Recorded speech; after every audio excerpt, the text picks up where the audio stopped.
नमः शिवाय। जय गणपति देवा। राधे राधे भक्तों, साल की सबसे बड़ी एकादशी देव उठनी एकादशी को कहा जाता है। इस साल 2025 में देव उठनी एकादशी पर कई दुर्लभ और संयोग बन रहे हैं। ऐसे में अगर कोई व्यक्ति इस दिन भगवान विष्णु की सच्चे दिल से आराधना करता है तो उसके घर साक्षात भगवान विष्णु और माता लक्ष्मी विराजमान हो जाते हैं और ऐसे व्यक्ति के घर में कभी भी धन दौलत और सुख समृद्धि की कमी नहीं आती। ऐसे घर में धन का प्रभाव हमेशा बना रहता है। जिस व्यक्ति के घर पर भगवान विष्णु और माता लक्ष्मी का आशीर्वाद होता है, उस घर के लोग देव उठनी एकादशी पर इस शुभ मुहूर्त में भगवान विष्णु की उपासना करें, क्योंकि भक्तों इस बार जो एकादशी पड़ने वाली है यानी कि देव उठनी एकादशी को मामूली समझने की भूल भी मत करना, क्योंकि इस एकादशी पर ऐसे शुभ संयोग का निर्माण हो रहा है जिसकी वजह से आप जो भी कार्य करेंगे उसमें आपको सफलता मिलना निश्चित है। एक तरह से कहा जाए तो जीवन के सभी कष्ट दुख दर्द नष्ट हो जाते हैं और सुखों की प्राप्ति होती है। कहा जाता है देव उठनी एकादशी सभी एकादशियों में सबसे श्रेष्ठ मानी जाती है और इस दिन अगर आप छोटा सा भी कोई उपाय करेंगे, कार्य करेंगे तो उसे लाखों और करोड़ों गुना लाभ प्राप्त होता है। इस बार देव उठनी एकादशी का यह पर्व महापर्व के रूप में मनाया जाएगा और इस दिन जो एक चीज आपको जरूर ही कर लेनी है और आपको एक चीज जरूर ही खा लेनी है, पर उससे पहले हम आपको बता देते हैं 2025 में एकादशी का पर्व कितनी तारीख को और कितने समय पर है। सबसे पहले वैदिक पंचांग के अनुसार कार्तिक शुक्ल पक्ष की एकादशी तिथि के दिन देव उठनी एकादशी व्रत का पालन किया जाता है। इस दिन भगवान विष्णु की विशेष उपासना की जाती है। हिंदू धर्म में एकादशी व्रत का विशेष महत्व है। धार्मिक मान्यताओं के अनुसार जो व्यक्ति एकादशी व्रत का पालन करता है उसे सभी प्रकार के कष्ट और दुखों से मुक्ति प्राप्त हो जाती है। बता दें कि प्रत्येक वर्ष कार्तिक मास के शुक्ल पक्ष की एकादशी तिथि के दिन देव उठनी एकादशी व्रत का पालन किया जाता है। इस वर्ष यह व्रत 2 नवंबर 2025 रविवार के दिन रखा जाएगा। इस विशेष दिन पर पूजा पाठ के लिए कुछ शुभ योग का निर्माण हो रहा है। आइए जानते हैं किस समय करें देवउठनी एकादशी पर भगवान विष्णु की उपासना। देव उठनी एकादशी 2025 शुभ मुहूर्त वैदिक पंचांग के अनुसार कार्तिक शुक्ल पक्ष की एकादशी तिथि 1 नवंबर 2025 को सुबह 9:11 पर शुरू हो रही है और 2 नवंबर 2025 को सुबह 7:30 पर खत्म हो रही है। इस दिन ब्रह्मा मुहूर्त और अभिजीत मुहूर्त जैसे शुभ योगों का निर्माण हो रहा है। ब्रह्मा मुहूर्त सुबह 4:50 से सुबह 5:41 तक रहेगा और अभिजीत मुहूर्त सुबह 11:45 से दोपहर 12:30 के बीच रहेगा। इन दोनों ही मुहूर्त को पूजा पाठ के लिए बहुत ही उत्तम माना जाता है। एकादशी व्रत के दिन भगवान विष्णु की उपासना अभिजीत मुहूर्त में की जाती है, जो इस दिन सुबह 11:45 से दोपहर 12:30 के बीच रहेगा। इसके अलावा इस दिन सूर्योदय सुबह 6:33 पर होगा और सूर्यास्त शाम 5:36 पर होगा, जबकि चंद्रोदय दोपहर 2:49 पर होगा। इन सभी शुभ मुहूर्तों में पूजा करने से भगवान विष्णु की कृपा विशेष रूप से प्राप्त होती है और जीवन में सकारात्मक ऊर्जा का संचार होता है। आप सभी को यह जानना भी बेहद ही जरूरी और खास है कि एकादशी व्रत का क्या है महत्व। शास्त्रों में एकादशी व्रत के महत्व को विस्तार से बताया गया है। धार्मिक मान्यताओं के अनुसार जो व्यक्ति प्रत्येक एकादशी व्रत का पालन करता है उसे समस्त पाप और कष्टों से मुक्ति मिल जाती है और श्री हरि के चरणों में स्थान प्राप्त होता है। एकादशी व्रत के दिन भगवान विष्णु की विधिवत उपासना करने से रोग दोष इत्यादि दूर हो जाते हैं और धन ऐश्वर्य का आगमन होता है। इस दिन तुलसी की उपासना का भी विधान है। वहीं देव उठनी एकादशी के दिन भगवान विष्णु 4 माह की योग निद्रा से जागृत होते हैं, जिस वजह से इस दिन का महत्व और भी बढ़ जाता है। इसके अलावा इस दिन से मांगलिक कार्य जैसे विवाह, सगाई आदि शुरू हो जाते हैं, जो जीवन में नई शुरुआतों का प्रतीक होते हैं।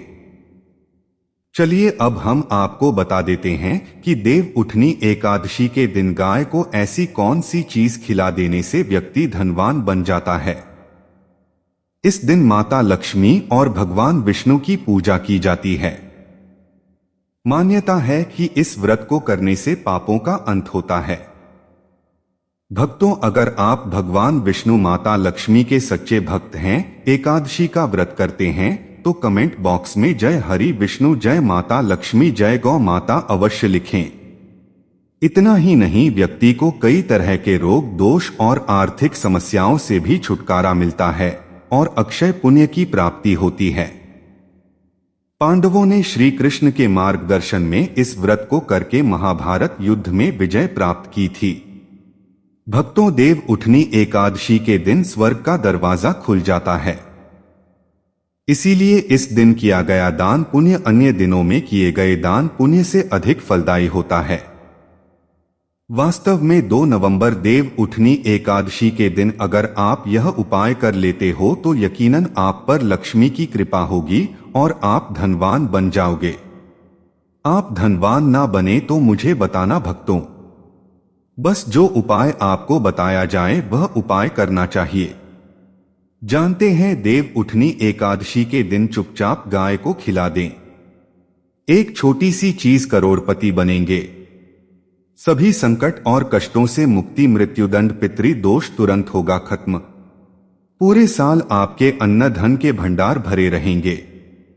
यूं कहें कि आपकी 7 पुश्ते तक रुपए पैसों पर राज करेंगी।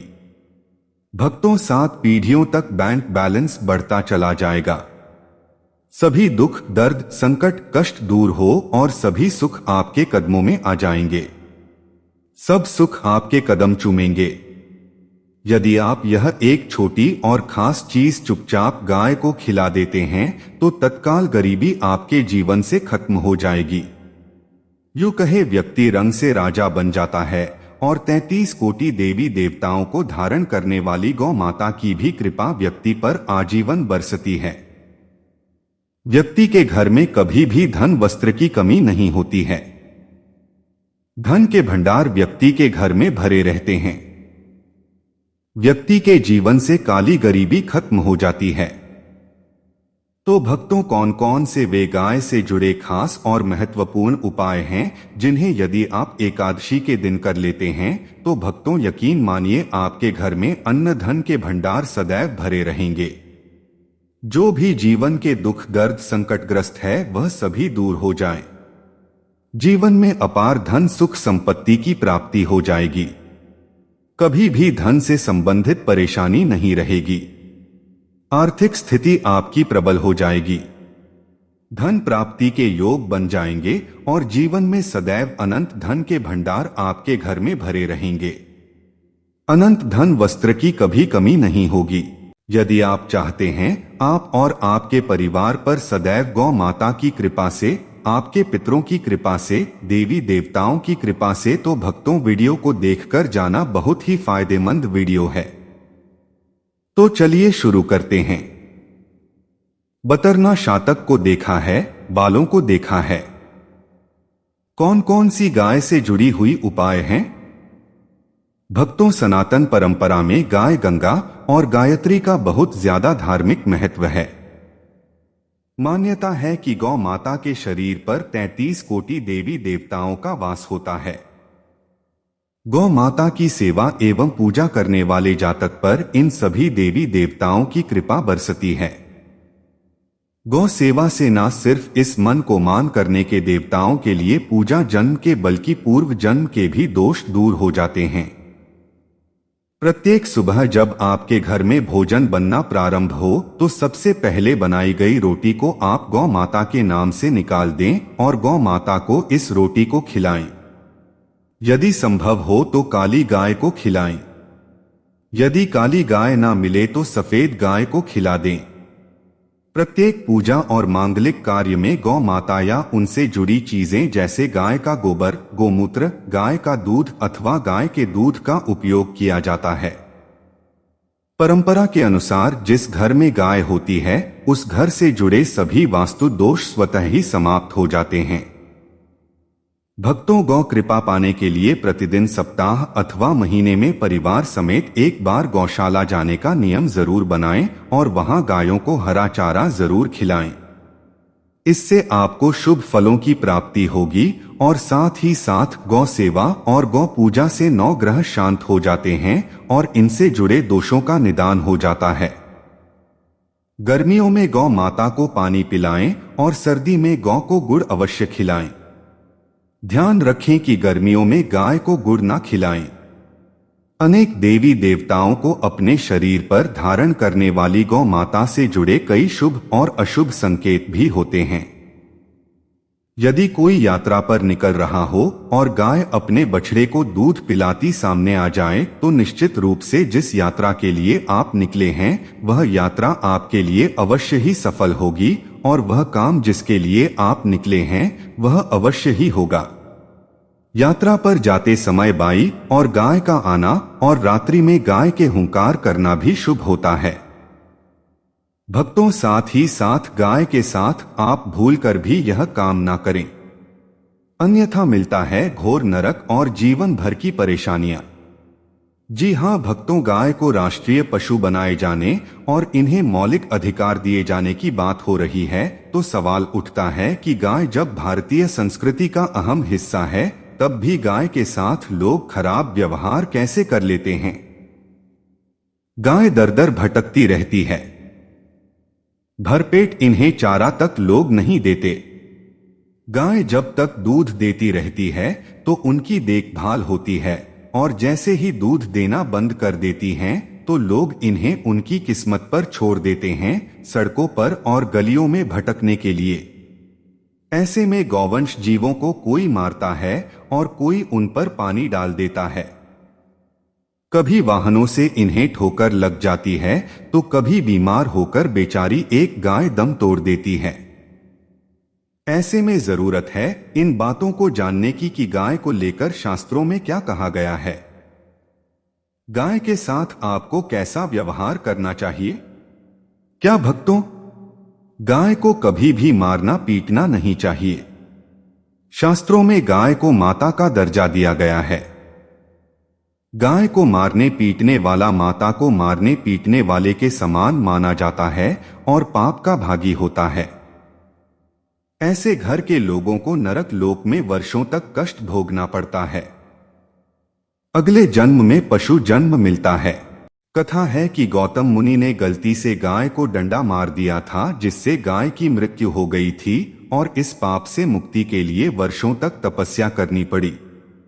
भगवान श्री कृष्ण जी ने बैल स्वरूप में आए वृद्धाश्रम का वध कर दिया था, जिससे मुक्ति के लिए भगवान श्री कृष्ण को संपूर्ण तीर्थों को एक कुंड में बुलाना पड़ा। इस कुंड में स्नान से वह पाप मुक्त हो गए थे। यह भक्तों, साथ ही साथ जो लोग पानी पी रहे गाय को भगाते हैं वे घोर पाप के भागी बनकर नरक भोगते हैं, ऐसा पुराण में बताया गया है। जबकि जो लोग गाय के लिए प्याऊ और चारा बनवाते हैं वह महाभाग्यवान होते हैं। ऐसे लोग घोर पाप से मुक्त होकर स्वर्ग पा जाते हैं और बड़े ही धनवान कुल में जन्म लेकर सुख भोगते हैं और साथ ही साथ आराम कर रही गाय को कष्ट देकर कभी भी उठाना नहीं चाहिए। कहते हैं कि जिस स्थान पर गाय बैठी है वहां से नकारात्मक ऊर्जा समाप्त हो जाती है। गाय के रहने की जगह को जो लोग नियमित साफ रखते हैं वे पूर्व जन्म में किए गए जाने अजाने में पापों से मुक्त हो जाते हैं और गोलोक में स्थान पाते हैं। गाय को डंडा मारकर उठाना, पानी डालकर उठाने से मनुष्य पाप का भागी बनता है और अगले जन्म में उसे दर दर भटकना पड़ता है। और साथ ही साथ शास्त्रों में बताया गया है कि गाय का दूध उसके बछड़े के लिए होता है। गाय के बछड़े से बचा हुआ दूध ही मनुष्य को लेना चाहिए, परंतु कुछ लोग गाय से एक बार दूध लेने के बाद फिर से बछड़े के लिए बचा हुआ दूध भी दोह लेते हैं। ऐसा करना महापाप कहा जाता है। ऐसे दूध को निकालने वाला और ग्रहण करने वाला दोनों ही पाप के भाग्य बन जाते हैं। भक्तों, साथ ही साथ शास्त्रों में कहा गया है कि गौवंश यानी गाय और बैल की पीठ पर नहीं बैठना चाहिए। उनकी पीठ पर बैठने से महापाप लगता है। ऐसे लोगों को नरक की यात्रा भोगनी पड़ती है।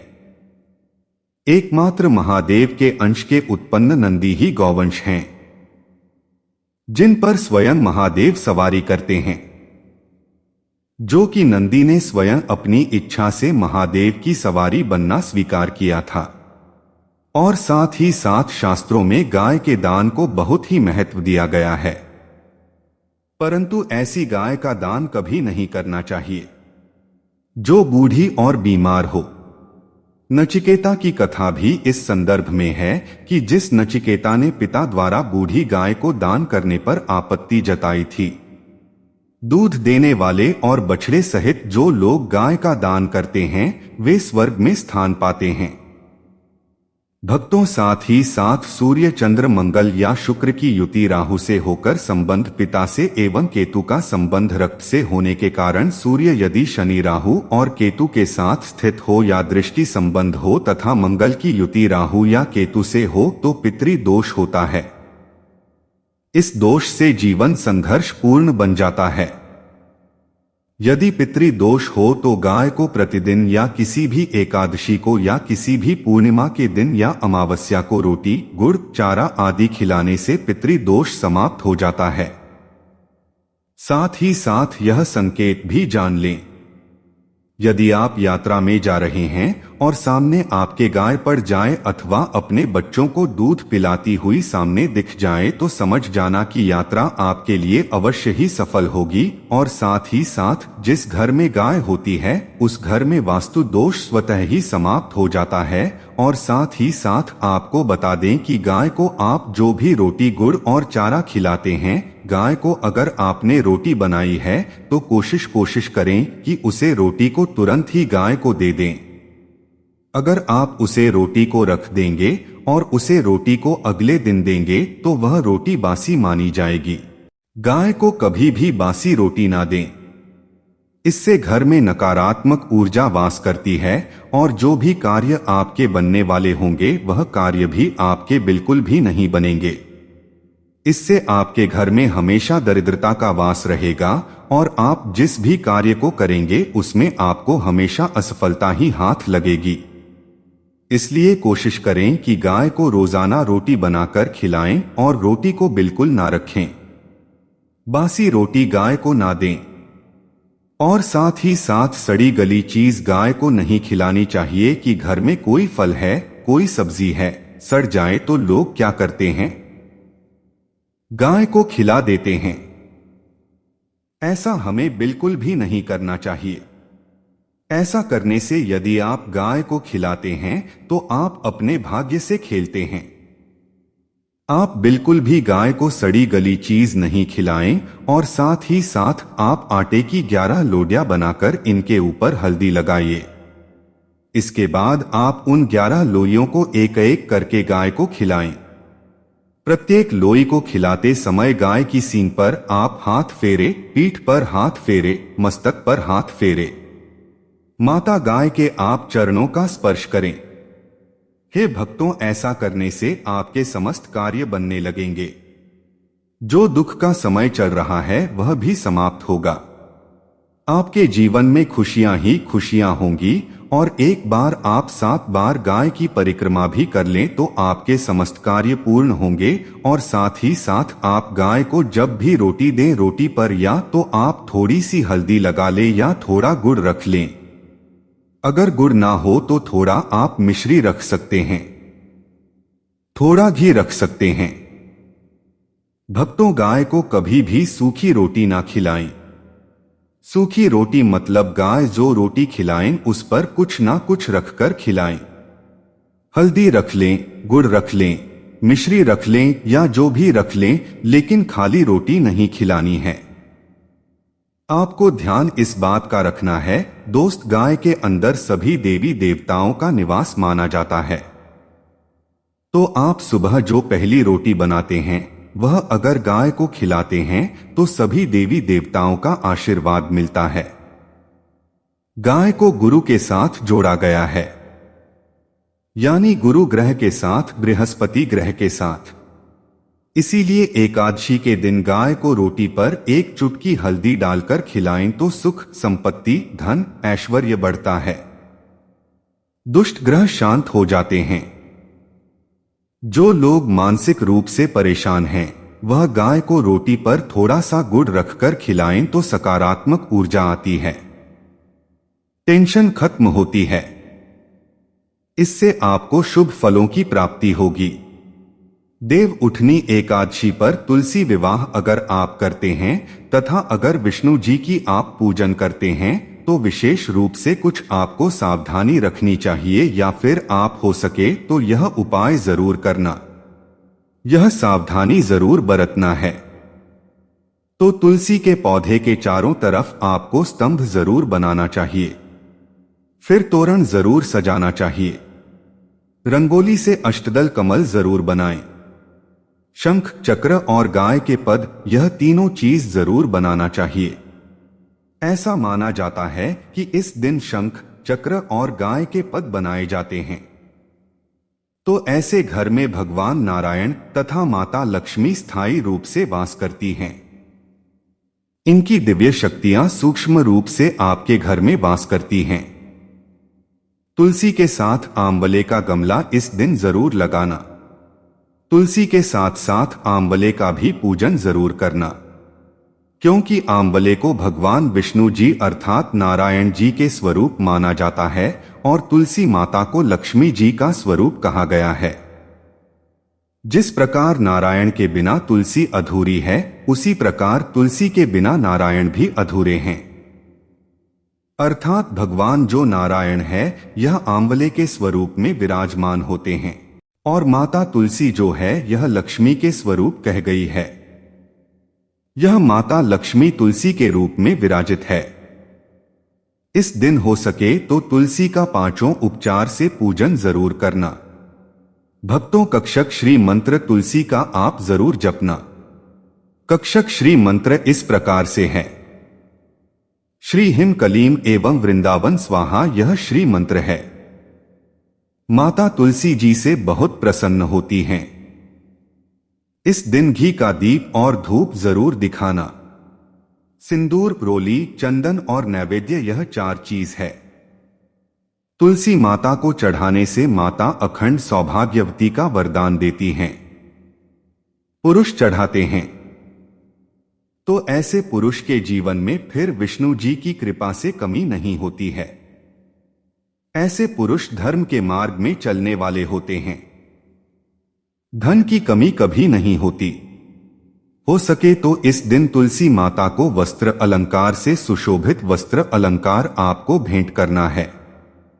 भक्तों, लक्ष्मी जी का स्तोत्र या दामोदर स्तोत्र, यह जो पाठ कहे गए हैं यह आपको जरूर करना चाहिए। तुलसी के चारों ओर दीप दान जरूर करें।